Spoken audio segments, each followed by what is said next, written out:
నేను వజ్రాలు కాజేసేనని నా అసిస్టెంట్కి మహా చెడ్డ అనుమానంగా ఉందయ్యా జేమ్స్. అదన్నమాట. లేనిపోనిది చెయ్యక ఏదో ఒక మర్డర్ చేస్తే ఎన్ని కష్టాలు వచ్చాయిరా నాయనా. ఏదో మావాడు ఆఫ్రికా నుంచి డైమండ్స్ తెచ్చానని నాతో చెప్పుకున్నాడు. ఎలాగైనా అవి కాజేసి అమ్మేసుకుని ఏ అమెరికానో పారిపోదామని ప్లాన్ వేశాను. మర్యాదగా అడిగితే ఇవ్వలేదని ఓసారి కాల్చాను. అంతే, అర్ధాయుష్య వెధవ హరీమన్నాడు. అదనమాట. ఇన్ని గొడవలు వస్తాయనుకోలేదయ్యా అసలు.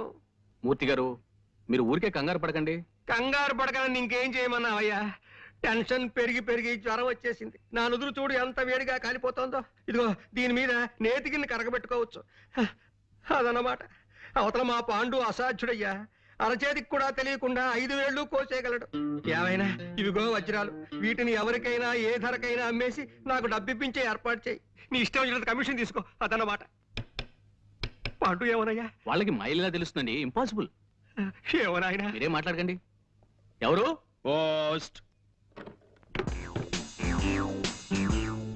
సౌమిత్రే, అవిగో డైమండ్స్, అడుగో దొంగ.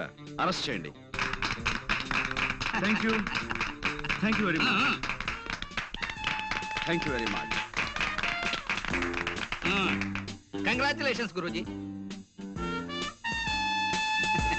కంగ్రాచులేషన్స్. బాస్ అరెస్ట్ అయ్యి మీరు ఆయన స్థానంలో ఎండి అయిన శుభ సందర్భంగా అందుకోండి మా శుభాకాంక్షలు.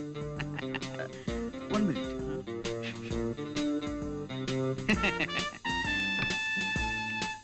K Pandurangarao, managing director. Thank you very much.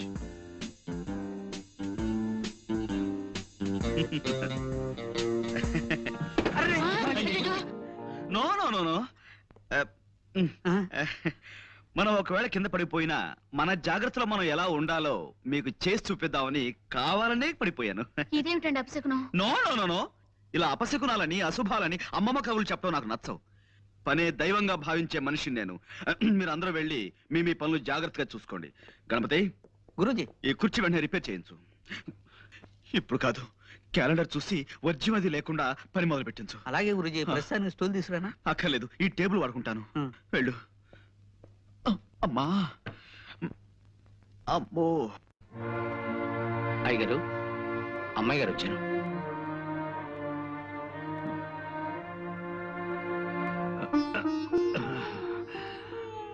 కూర్చోమ్మా. నేను మళ్ళీ మామూలు మనిషిని అవుతానన్న నమ్మకం రాను రాను సన్నగిలిపోతుందమ్మా. ఊరుకోండి నాన్న.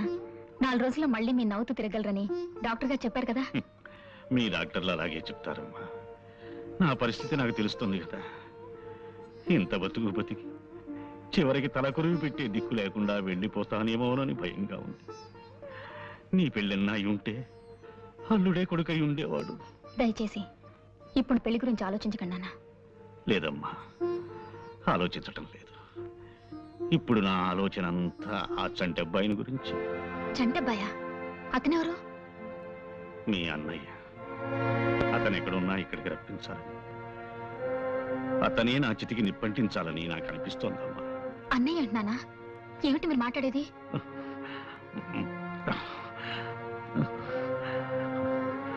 ఆ ఫోటో చూడమ్మా. ఎవరిది? మీ అన్నయ్య తల్లిది. ఏమిటో వివరంగా చెప్పండి నాన్న. చెప్తానమ్మా. మీ అమ్మకి భయపడి కొన్నాళ్ళు ఈ రహస్యం దాచిపెట్టాను. ఆమె వెళ్ళిపోయిన తరువాత ఎదిగిన కూతురివి నీకు చెప్పుకోవడానికి సిగ్గుపడి మరికొంతకాలం దాచిపెట్టాను. ఇప్పుడు తొందరపడి నీకు చెప్పక తప్పదమ్మా. అది శర్మిష్ట ఫోటో.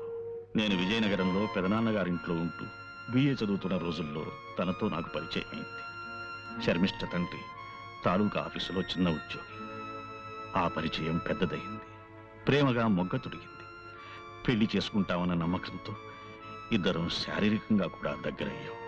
మా పెదనాన్నగారికి ఆ విషయం తెలిసి నన్ను విజయనగరం నుంచి మా ఊరు పంపించేశారు. మా అమ్మ ఉరి పొజు చస్తానని బెదిరించి నన్ను అశక్తుని చేసి నా చేత మీ అమ్మ మెడలో శాస్త్రోక్తంగా 3 ముళ్ళు వేయించింది. పెళ్లిగాకని నేను వెనక్కి వెళ్ళి శర్మిష్ఠకి ఆ వార్త చెప్పాను. శర్మిష్ఠ బాధపడి కుమిలి ఏడ్చింది. శర్మిష్ఠ ఆ ఊళ్ళోనే ఉండే రామకోటి అనే నా చిన్ననాటి స్నేహితునికి అప్పగించి వాడికి కొంత డబ్బిచ్చి తిరిగి వచ్చాను. కొంతకాలానికి శర్మిష్ఠ మగబిడ్డని ప్రసవించిందన్న ఉత్తరం వచ్చింది. ఆ ఉత్తరం చదివిన మీ అమ్మ మండిపడింది. ఇక శర్మిష్ఠతో ఉత్తర ప్రత్యుత్తరాలు జరిపితే తను ఆత్మహత్య చేసుకుంటానంది. శర్మిష్ఠ, రామకోటి ఆ తరువాత రాసిన ఉత్తరాల్లో చాలా వరకు తను నాకు చేరనివ్వలేదు. 5-6 ఏళ్ల తర్వాత నేను వ్యాపారం పని మీద మెడ్రాసు వెడుతున్నానని చెప్పి విజయనగరం వెళ్ళాను. రామకోటి గాని శర్మిష్ఠ గాని ఎవ్వరూ నాకు కనిపించలేదు.